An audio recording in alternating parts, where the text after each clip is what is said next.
제6장 하나님께 애걸하기. 예수께서 한 곳에서 기도하시고 마치심에 제자 중 하나가 여짜오되 주여, 요한이 자기 제자들에게 기도를 가르친 것과 같이 우리에게도 가르쳐 주옵소서. 누가복음 11장 1절. 마태복음 6장 9절에서 13절을 우리는 주기도문이라고 부르는데 누가복음 11장 2절에서 4절에는 그것을 다시 축약해 놓았습니다. 예수께서 이르시되 너희는 기도할 때에 이렇게 하라. 아버지여, 이름이 거룩히 여김을 받으시며 나라가 임하시오며 우리에게 날마다 일용할 양식을 주시옵고 우리가 우리에게 죄 지은 모든 사람을 용서하오니 우리 죄도 사하여 주시옵고 우리를 시험에 들게 하지 마시옵소서 하라. 그런 다음 5절에서 8절, 예수님은 일반적으로 기도를 가르치기 위해 사용되는 비유 하나를 설명해 주셨습니다. 그러나 우리 대부분은 이 비유에 대해 주님께서 의도하신 뜻과 정반대로 배워왔습니다. 또 이르시되 너희 중에 누가 벗이 있는데 밤중에 그에게 가서 말하기를 벗이여 떡 3덩이를 내게 구워달라. 내 벗이 여행 중에 내게 왔으나 내가 먹일 것이 없노라 하면 그가 안에서 대답하여 이르되 나를 괴롭게 하지 말라. 문이 이미 닫혔고 아이들과 나와 함께 침실에 누웠으니 일어나 내게 줄 수가 없노라 하겠느냐.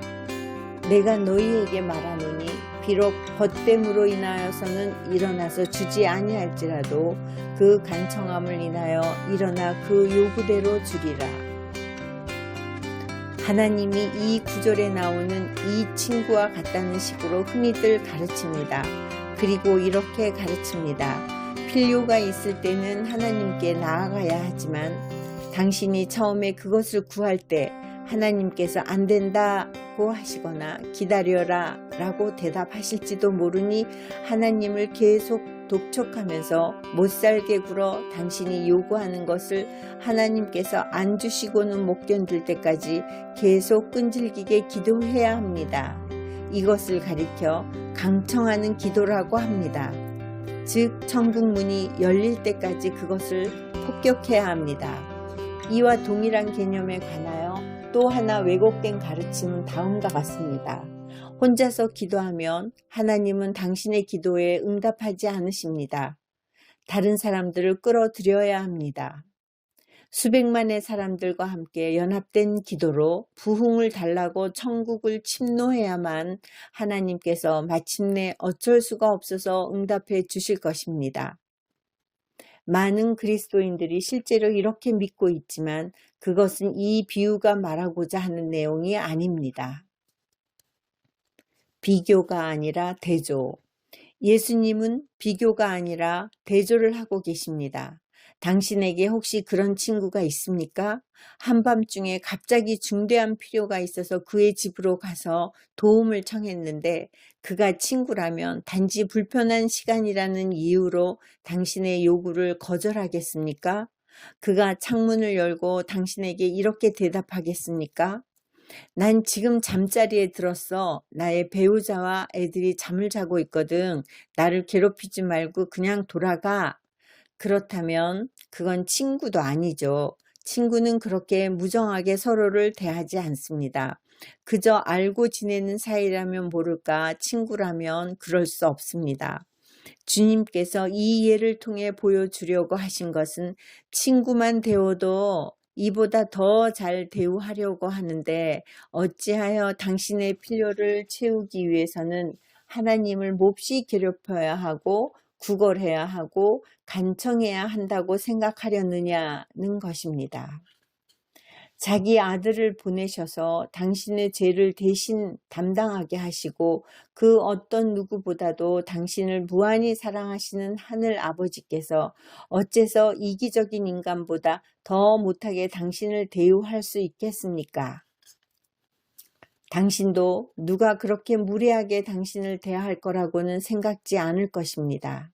당신이 이 사람의 친구인 것만으로는 도움을 주지 않는다 하더라도 늦은 밤에 귀찮아서라도 그 요구를 들어줄 것입니다. 그것은 사람들이 주님보다 당신을 더 잘 대우해 줄 거라고 믿는 것입니다. 이 비유의 전체 맥락은 하나님은 이처럼 당신을 형편없이 대우하지 않으신다는 것입니다. 누가복음 11장 9절에서 13절. 그것은 대조입니다. 제 친구 던 크로우와 저는 임종 직전에 한 사람을 몇 달 동안 매일같이 찾아가서 기도해 주었습니다. 이 사람은 하나님께서 과연 그를 치유하실까 하고 생각했습니다. 사랑이 많은 그의 아내가 그를 위해 계속 기도하고 울부짖었습니다. 마침내 어느 날 제가 이렇게 물었습니다. 당신의 아내가 당신을 고쳐줄 능력이 있는데도 당신이 성경을 안 읽었다고 또는 당신이 부족하다고 해서 치유를 보류하고 있을 거라 생각하십니까?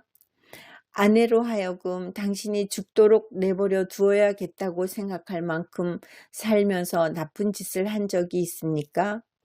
그는 기분 나빠하더니 이렇게 대답했습니다. 절대 그렇지 않습니다. 아내는 무슨 일이든지 할 거예요. 할 수만 있다면 나를 위해 죽을 수도 있는 사람입니다. 그러면 당신은 전능하신 하느님이 당신의 아내가 당신을 사랑하는 것보다 당신을 덜 사랑하신다고 생각하시는군요. 이 사람은 그를 향한 하나님의 사랑보다 아내의 사랑이 더 크다고 믿었던 사람이었습니다. 바로 그러한 생각을 예수님께서 이 비유를 통하여 도전하신 것입니다. 하나님을 모욕하다. 하나님은 몹시도 괴롭힘을 받아야 간청을 들어주는 이 친구와 같지 않으십니다. 어떤 설교자들은 말합니다.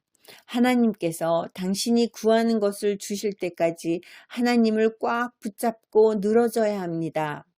아닙니다. 그것은 하나님의 성품에 어긋납니다. 그것은 그분을 모욕하는 것입니다. 그러나 바로 이러한 태도가 기도라고 널리 전파되고 시행되고 있습니다. 또 이렇게 말합니다. 하나님을 계속 독촉하여 당신이 원하는 일을 하시게 만들어야 합니다. 당신은 하나님으로 하여금 어떤 일을 하시도록 만들 수 없습니다. 만약 주님께서 당신의 필요를 이미 은혜로 공급해 놓지 않으셨다면 당신의 믿음으로 하나님을 움직여 그 일을 하시도록 할 수 없습니다. 보통 사람들이 생각하는 것과는 달리 믿음은 하느님을 움직이지 않습니다. 하느님은 더 이상 움직일 필요가 없으십니다. 하느님께서 이미 모든 것을 완성해 놓으셨기 때문입니다. 당신에게 그 필요가 생기기 오래전에 주님께서 그것을 이미 공급해 놓으셨기 때문에 당신의 기도에 절대 깜짝 놀라지 않으십니다. 당신의 기도를 들어주기 위해 어디 가서 뭘 구해 오셔야 되는 게 아닙니다. 주님께서는 이미 하실 일을 완성하셨기 때문에 당신은 구걸하고 간청할 필요가 없습니다. 하나님께서는 이미 다 이루어 놓으셨습니다. 하나님은 천국에서 팔짱을 낀 채로 좀 더 열심히 간구해야지 아직 심각하지 않은 모양이구나. 내가 고생 좀 더 하면 그때 내가 응답을 할지도 모르지 라고 하지 않으십니다. 당신이 하느님을 그렇게 인식하고 있을지 몰라도 하나님은 그런 분이 아닙니다. 하나님은 당신에게 그분의 축복을 모두 주시려고 애쓰십니다. 만약 우리의 협력 없이 주님의 능력이 나타날 수 있었다면 오늘날 이 땅에는 질병이 하나도 없었을 것입니다. 안경 끼는 사람도 없었을 것이며 알레르기를 앓거나 감기에 걸리는 사람도 없었을 것입니다. 하나님께서는 너무도 기꺼이 우리의 모든 필요를 채워주려 하시기 때문에 이미 모든 것을 다 이루어 놓으셨습니다. 하나님은 그분의 치유를 당신에게 주려고 애쓰십니다. 하나님은 우리 모든 사람을 마지막 한 사람까지 다 축복하려고 애쓰십니다. 또한 하나님은 당신보다 더 부흥을 원하십니다. 능력을 쏟아 부어달라고 하나님께 간청할 필요가 없습니다. 하나님께 기도로 애걸해야 한다는 말은 전혀 잘못된 것입니다. 부흥을 위해 기도합시다. 하나님께 그의 성령을 부어달라고 구해야 합니다. 그 말이 결국 무슨 뜻이겠습니까? 그것은 생명 없는 교회의 상태에 대한 책임이 하나님께 있다는 뜻이 됩니다. 만일 하나님께서 원하신다면 그의 성령을 부어주실 수 있었으며 기적은 일어나기 시작했을 것이며 사람들은 회복되었을 것이며 모든 교회는 사람들로 꽉 찼을 것이며 이 나라 정부는 개선되었을 것이며 파멸의 사이클은 역전되었을 것이라는 주장입니다. 하나님은 손가락만 하나 까딱하시면 되는 일 아닙니까? 아닙니다. 노하지 않으신다. 하나님은 좋은 것을 주지 않으려고 뒤에 감춰두지 않으십니다. 하나님은 이렇게 말씀하시는 분이 아닙니다. 미국은 내가 원하는 대로 하지 않았기 때문에 축복하지 않을 거다. 학교에서 기도를 없애고 공공건물에서 십계명을 철거했겠다. 내가 너희를 위해 움직이나 봐라. 하나님은 그런 분이 아닙니다. 하나님은 이 나라를 축복하기 위해 할 수 있는 모든 것을 다 하십니다. 하나님께 움직일 마음이 생길 때까지 애걸할 일이 아닙니다. 하나님께는 아무 문제가 없습니다. 그러나 우리는 하나님께 기도하여 그의 성령을 부어주시도록 간청해야 합니다. 그건 중상모략입니다. 하나님은 이미 다 하셨습니다. 사도행전 2장 1절에서 4절. 하나님은 죄로 인해 우리에게 노하셔서 움직이지 않으십니다. 우리는 그분의 자비를 간청해야 합니다. 아니요, 예수님은 우리를 사랑하는 분이지 우리에게 화내시는 분이 아닙니다. 전에는 저도 이렇게 설교를 했었습니다. 만일 하나님께서 미국을 심판하지 않으신다면 소돔과 고모라에 사과하셔야 할 것입니다. 이제는 담대하게 이렇게 선포합니다. 만일 하나님께서 미국을 심판하신다면 예수님께 사과를 하셔야 할 것입니다. 소돔과 고모라의 멸망은 십자가 이전에 일어났지만 그때 이후로 그리스도께서 죄를 속하셨습니다. 그때와 지금은 큰 차이가 있습니다. 하나님은 이 나라를 심판하려고 하지 않으십니다. 하나님이 우리를 심판하지 않으실 것이라 해서 우리는 안전하고 견고하며 문제가 없다는 뜻입니까? 아닙니다. 우리는 마귀에게 틀을 줌으로써 스스로를 파괴하고 있습니다. 만일 미국이 돌이키지 않는다면 훨씬 더 나쁜 일들이 앞으로 일어날 것입니다. 그러나 하나님은 비극을 야기하지도 않으시고 우리를 저버리거나 그의 성령을 거두시지도 않습니다. 우리가 하나님께 등을 돌린 것입니다. 그렇습니다. 우리가 회개하고 우리 스스로를 멸망시키는 길에서 돌이켜야 합니다만 하나님께 다시 그의 성령을 부어달라고 간청할 필요는 없습니다. 차이를 아시겠지요?